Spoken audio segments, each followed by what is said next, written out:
pinakita ni Carl. At dahil dito, mas dinais pa niya na makihalubilo na lamang sa kanyang mga kaibigan.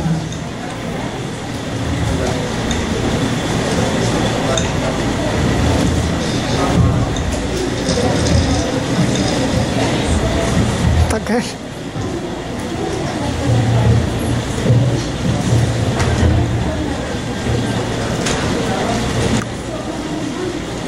Nasaan na si Carl?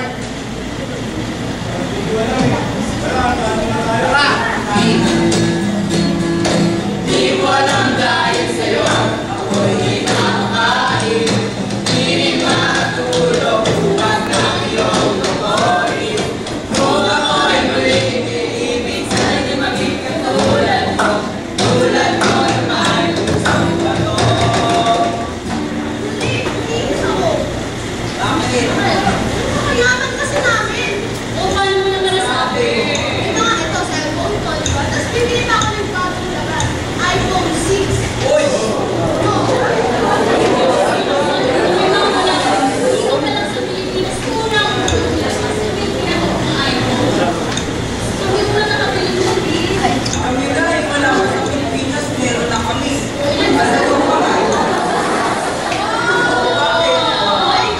Alam mo lang, sa akin nga, 10 eh.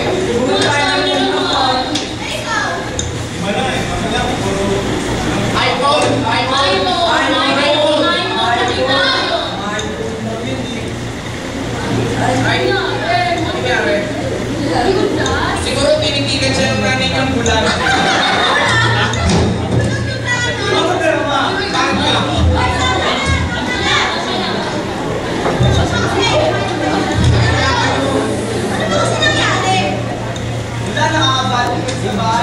Ano nga kasi?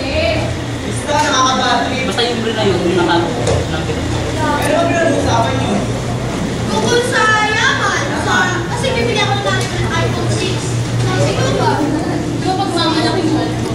Sabi ng tatay ko, sa birthday ko, bibilan niya ako ng bagong cellphone. Sabi na naman, nung nakaraang birthday, sabi ng tatay mo, ibibigay ka ng laptop. Tapos ngayon, sabi na naman, wala talaga kayong pera. Mahirap kayo. Wala ka kailan mo ha? Paras na nga dito, makabati. Malis ka.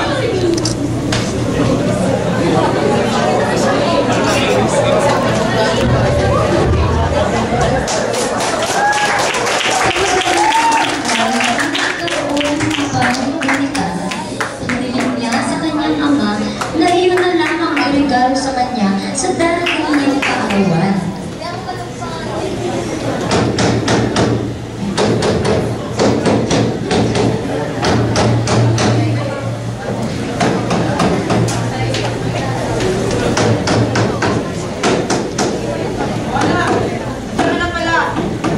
Tay, malapit na nga po pala yung birthday ko.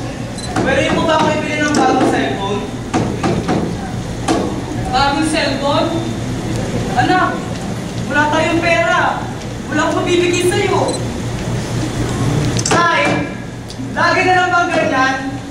Lahat na yung gusto ko din yung kayang ibigay. Nahiya na ako sa mga kaibigan ko. Kaya yan! Oh, anong nangyari? Anak mo, Magpapabili ng bago lumang sa cellphone. Wala naman tayong pera, di ba? Ayos lang yan. Gusto mo pa naman sana siya magpasaya sa birthday niya. Yung wala mo ibibigay. Magtulungan na lang natin.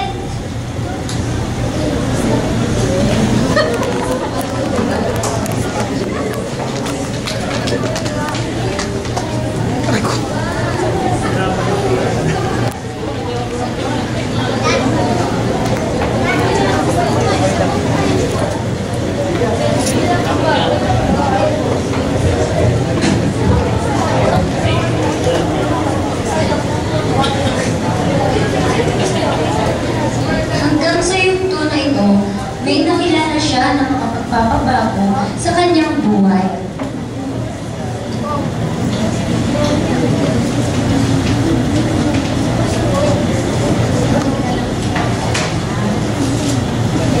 Ay, pwede ba tayo magkwentuhan?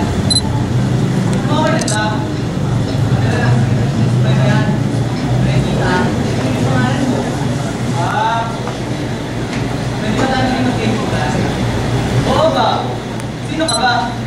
pala si Mr. Yan. Isa akong pastor. Nakatila ako sa kinabilang kanto. May problema ka. Kaya nga eh. Kasi yung mga magulang ko, lahat na lang ng binigit ko, hindi nila kaya ibigay. Eh ano bang gusto mo? Gusto ko yung cellphone. Yung bagong labas na yun. Pinagmayabas ka ibigay sa'yo yun? Yun nga eh. Wala ata. Mahirap lang kasi kami. Alam mo ba? Wala imposible sa Diyos. Gusto maniwala ka sa Kanya. Oo talaga? Paano yun? Example na yung buhay ko. Ano ba yung nakikita mo kabataan din ngayon? Yung nag-drug addict? Mas malala pa ako dyan. Pero kung nananag ko sa buhay ko, nabago ako. Walang ginusto ko na hindi binigay.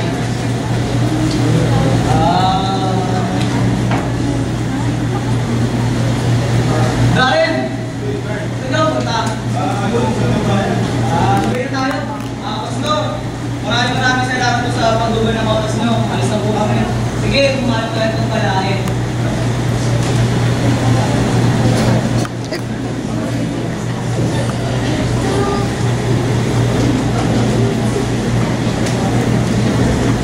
Sa kabilang banda, nagpagdesisyon na ng ina ni Carl na buksan ang kanilang maliit na ipon sa Alcatia upang makapagsimula ng maliit na negosyo. Oh, Mario! Ano gagawin mo sa perang yan? Gusto mo magtinda? Magkita ba ka ako? Eh, ano titignan mo? Magsari-sari store tayo, kaya magpisulan. Kasi tingin ko fishbullan na lang tayo. Kasi, mas mabilis na tapos mas mabenta ka. Gusto mo, yung perang yan ay gamitin ko na mamaya para magpapagpisin na tayo. Ah, sige.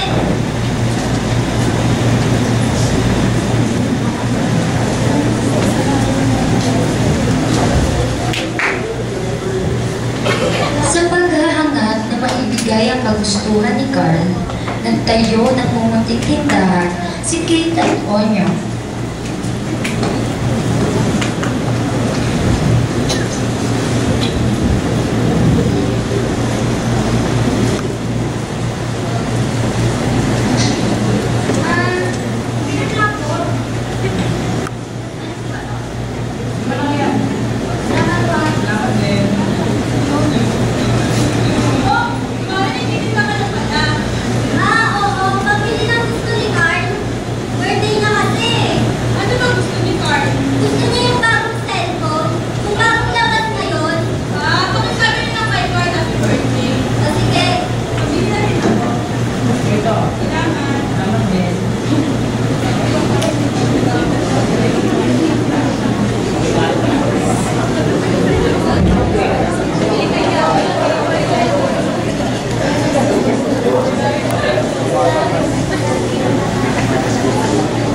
Hindi napansin ng magkakaibigan ang oras at inabot sila ng gabi.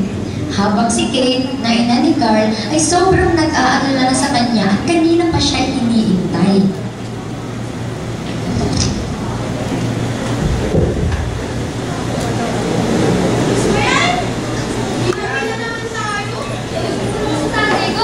Kaya hindi pa ako nakakapag-charge ng tablet. Simple naman ang problema nyo. Hindi naman na naman sa Facebook.